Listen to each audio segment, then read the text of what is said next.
Chapter 3, Worksheet 2, Question number 2. Without actual division, determine which of the following rational number have a terminating decimal representation and which have a non-terminating decimal representation. तो इसने बोला कि rational numbers को देखो और बताओ कौन सा टर्मिनेटिंग है और कौन सा नॉन टर्मिनेटिंग है. ठीक है, तो अब टर्मिनेटिंग और नॉन टर्मिनेटिंग क्या होता है. मान के चलो जैसे कि हमारे पास एक रेशनल नंबर है 11/4. ठीक है, जिसका डिनोमिनेटर है उसका एलसीएम अगर 2 और 5 आता है तो इसका मतलब वो टर्मिनेटिंग है, अगर नहीं आता तो वो नॉन टर्मिनेटिंग है. करके देखते हैं. 4 का एलसीएम 2 2 ज़ा 4, 2 2 ज़ा 1, तो 2 आ गया, इसका मतलब इसका टर्मिनेटिंग है. अब 4 का एलसीएम हमने किया था तो 2 मल्टीप्लाई 2 आया था, इसका मतलब 2 आया, इसका मतलब ये टर्मिनेटिंग है. ठीक है, तो ये टर्मिनेटिंग है. अब सेकंड क्वेश्चन करते हैं.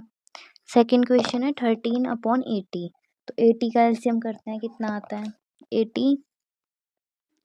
तो 40 2 ज़ा 80, 20 2 ज़ा 40 और 10 2 ज़ा 20 होता है. ठीक है, 2 5 ज़ा 10 और ये 5 1 ज़ा 5.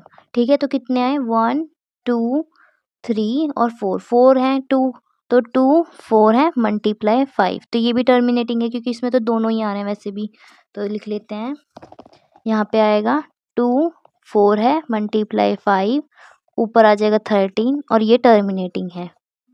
ठीक है, अब करते हैं थर्ड. थर्ड है 15/11. ठीक है, तो अगर हम 15 ऐसे ही लिख देंगे, 11 का एलसीएम लेंगे क्योंकि डिनोमिनेटर का ही लेते हैं, तो 11 का तो 11 ही आएगा. 11 1 जा 11. ठीक है, तो ये नॉन टर्मिनेटिंग है क्योंकि इसमें 2 और 5 नहीं आ रहे. Non terminating. ठीक है, क्या है नॉन टर्मिनेटिंग. अब करते हैं 22 और 7 का. तो 7 का एलसीएम करते हैं पहले.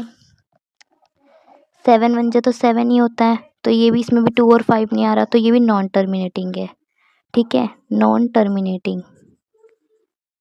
Non terminating. अब करते हैं फिफ्थ. फिफ्थ का लिख लेते हैं 29. 250 का एलसीएम करते हैं. 0 का एलसीएम लेते हैं, तो 2 के टेबल में 250 कितने बार में आता है 125. 2 ज़ा 250. ठीक है, अब 5 के टेबल से करेंगे. 5 के टेबल में 125 कितने बार में आता है 25 बार में. 5 5 ज़ा 25 और 5 1 ज़ा 5. ठीक है, तो 3 5 है, तो 2 मल्टीप्लाई 5 3 बार है. अब 2 और 5 दोनों आ रहा है, इसका मतलब ये भी टर्मिनेटिंग है. तो कितना आया था 2 मल्टीप्लाई 5 थे 3 बार, तो ये टर्मिनेटिंग है क्योंकि इसमें 2 और 5 दोनों हैं. ठीक है, तो 21 का एलसीएम करते हैं. 21 का एलसीएम कितना आएगा 21.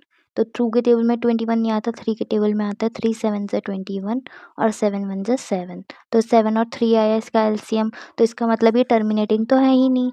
ठीक है, कितना आया था 3 मल्टीप्लाई 7, तो ये नॉन टर्मिनेटिंग है क्योंकि इसमें 2 और 5 नहीं आ रहे. Non terminating. अब करते हैं सेवेंथ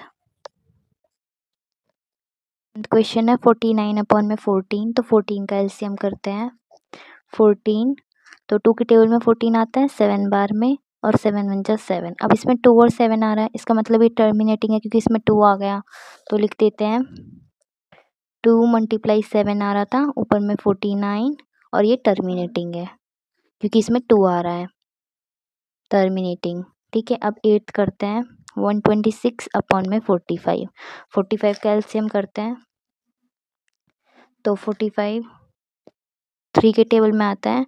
3 1 ज़ा 3 और 1 कैरी गया. 3 5 ज़ा 15, 3 5 ज़ा 15 और 5 1 ज़ा 5, तो 2 बार 3 आ रहा है, तो कैसे लिखेंगे हम 126, तो ऊपर ही लिख देंगे पहले. 3 मल्टीप्लाई 3 मल्टीप्लाई 5, तो इसमें क्या हुआ कि इसमें 5 आ रहा है, इसका मतलब ये भी टर्मिनेटिंग है.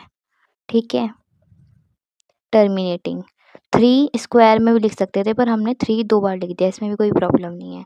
तो इसी के साथ आपका chapter 3 worksheet 2 question number 2 complete होता है. अगर आपको नेक्स्ट पार्ट चाहिए तो आप सब्सक्राइब कीजिए, लाइक कीजिए, कमेंट कीजिए और बेल आइकन को दबाइए. हेलो कुकी स्टूडेंट्स, अगर आपको वीडियोस हेल्पफुल लग रही हैं तो लाइक करें, कमेंट करें अपने क्वेश्चंस को और शेयर करें अपने परम मित्रों के साथ. Thank you.